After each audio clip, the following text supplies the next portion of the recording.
In the quiet town of Willow Creek, nestled between rolling hills and a lazy river, lived a man named Elias. The air there carried the scent of pine and fresh earth, especially in the early mornings when fog lingered like a soft blanket over the fields. Elias had called this place home for all his 60 years. His small cottage sat at the edge of the woods, with a porch that creaked gently under his weight as he sipped coffee each dawn. Birds chirped softly, and the world seemed to move at its own unhurried pace. Elias was a simple man, a carpenter by trade. His hands, rough and calloused from years of shaping wood, told stories of tables built for families and chairs that held weary bodies. But lately, those hands trembled not from age, but from a heavy heart. His neighbor, Mr. Harlan, had become a shadow in his life. Harlan owned the land next door, a sprawling farm that once buzzed with life. But over the years, disputes had grown like weeds between them, fences knocked down by storms, water rights argued over in heated words, and old grudges that festered in silence. It started small, a misplaced boundary marker, a cow wandering into Elias's garden. Words were exchanged, sharp and unforgiving. Elias felt the anger build inside him, a slow burn that colored his days. He would sit on his porch, staring at Harlan's lights in the distance, muttering to himself about the injustice. That man, he'd whisper to the wind, he's taken enough from me. Hate simmered there, day after day, like a pot left too long on the stove. It kept him awake at night, replaying arguments in his mind, imagining ways to make Harlan pay. One crisp autumn morning, as leaves drifted down in golden spirals, Elias decided he couldn't take it anymore. The problem had become too relatable, too real, it was eating away at his peace, turning his quiet life into a storm of resentment. He grabbed his old shotgun from the shed, the one he used for scaring off foxes. His steps were deliberate, crunching over fallen leaves as he walked toward Harlan's farm. The river murmured nearby, a gentle reminder of the world's indifference. Elias's breath came in slow, measured puffs, his mind a whirl of dark thoughts. I'll show him, he thought. End this once and for all.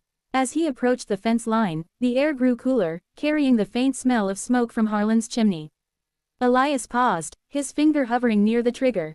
Memories flickered, childhood days when they played by the river, sharing fishing poles and laughter. But hate pushed them aside. He raised the gun, aiming at Harlan's barn, just to scare him, to make a point.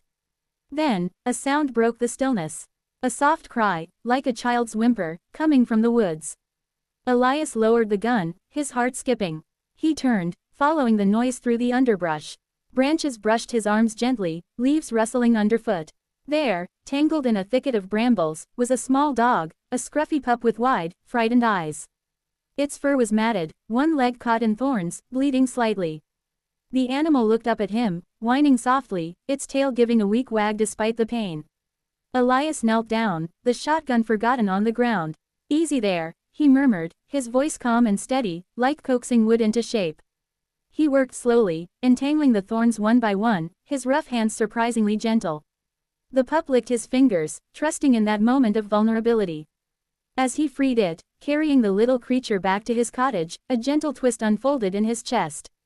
The hate that had gripped him seemed to loosen, replaced by a quiet realization. This life, so fragile, wasn't meant for destruction. He bandaged the pup's leg with care, feeding it scraps from his kitchen.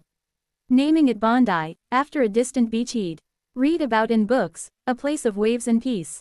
As days passed, Bondi healed, bounding around the cottage with joyful energy. Elias found himself smiling more, the anger fading like morning mist. But one evening, as the sun dipped low, painting the sky in soft oranges, Harlan appeared at his door. His face was lined with worry, eyes searching. "Have you seen my dog?" Harlan asked, his voice rough but hesitant. "Little fellow went missing days ago. Name's Bondi." Elias paused, the name echoing in his mind. He glanced at the pup curled by the fire, then back at Harlan. The old grudges hovered, but something had shifted. "Come in," Elias said simply, stepping aside. They sat by the hearth, the fire crackling softly, casting warm shadows. Harlan explained how Bondi had run off during a storm, how he'd searched endlessly. Elias listened, the hate dissolving into understanding. They talked late into the night, about lost fences, shared rivers, and years wasted on bitterness. As Harlan left with Bondi trotting beside him, Elias stood on the porch, watching them go. The night air was cool, stars twinkling overhead like quiet promises.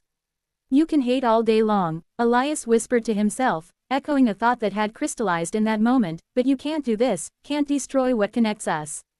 In the days that followed, the two men mended more than fences. They shared coffee on porches, laughed over old stories, and let the river flow between them as a bridge, not a barrier. Elias's heart felt lighter, grounded in the simple truth that forgiveness wasn't weakness, but the quiet strength of letting go.